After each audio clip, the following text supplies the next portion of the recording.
Le petit coq et sa piécette en diamant.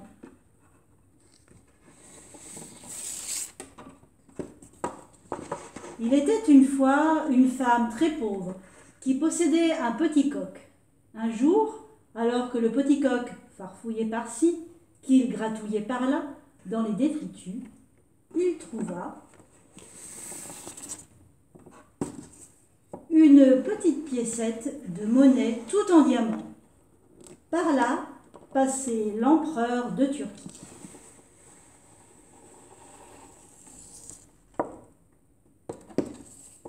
Voyant près du petit coq la piécette en diamant, il lui dit: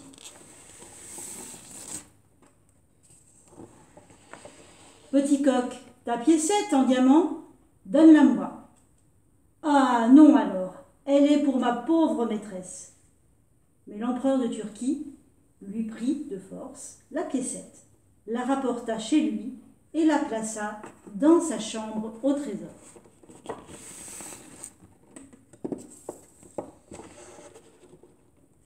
Le petit coq piqua une crise de colère, et après être venu se poser sur le sommet de la clôture, il commença à crier « Cocorico! Empereur de Turquie, rends-moi ma piécette en diamant !» L'empereur de Turquie, pour ne pas l'entendre, rentra dans sa maison. Alors le petit coq reprit son vol et vint se poser sur le bord de la fenêtre, d'où cria « Cocorico! Empereur de Turquie, rends-moi ma piécette en diamant !» L'empereur de Turquie en fut fâché. « Bon, toi mon valet, attrape-moi ce petit coq et pour qu'il ne crie plus, jette-le dans le puits. » Le valet l'attrapa et le jeta dans le puits. Mais le petit coq, enfermé dans le puits, continua. « Mon petit gosier, l'eau du puits, aspire-la tout entière. Mon petit gosier, l'eau du puits, aspire-la tout entière. » Alors, avec son gosier, le petit coq aspira toute l'eau qui se trouvait dans le puits. Puis, il vola de nouveau jusqu'à la fenêtre de l'empereur de Turquie.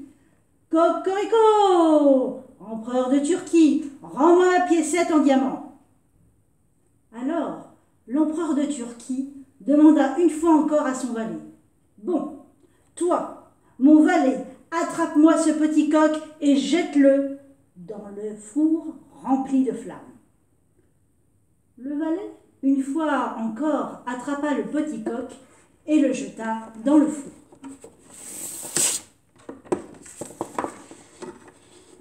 Mais le petit coq, lui, continua. « Mon petit gosier, toute ton eau, recrache-la pour éteindre les flammes.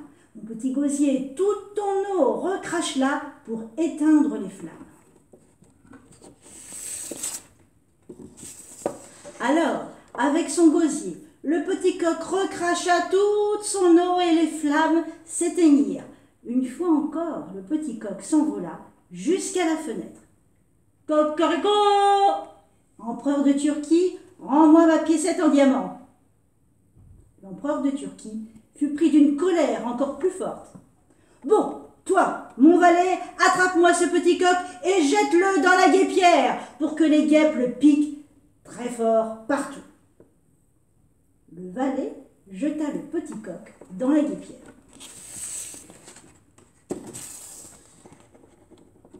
Mais de là encore, celui-ci continua. « Mon petit gosier, aspire donc toutes les guêpes. Mon petit gosier, aspire donc toutes les guêpes. » Alors, avec son gosier, le petit coq aspira toutes les guêpes. Il s'envola une nouvelle fois jusqu'à la fenêtre de l'empereur de Turquie. « Cocorico! Empereur de Turquie, rends-moi ma piécette en diamant. » L'empereur de Turquie ne savait vraiment plus quoi faire. « Bon, toi, mon valet, amène-moi ici ce petit coq pour que je puisse le mettre dans le fond de mon caleçon. » Le valet attrapa le petit coq, l'empereur de Turquie le plaça donc dans le fond de sa large culotte. Mais le petit coq continua. Mon petit gosier, recrache donc toutes les guêpes pour qu'elles lui piquent le derrière.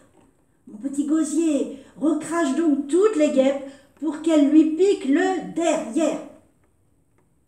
Alors, avec son gosier, le petit coq recracha toutes les guêpes qui firent des milliers de piqûres sur le derrière de l'empereur de Turquie. L'empereur, lui, sautait en l'air. Aïe, aïe, aïe, aïe, aïe, saperlipopette, que le diable dévore ce petit coq. Portez-le immédiatement dans la chambre au trésor pour qu'il reprenne sa piécette en diamant.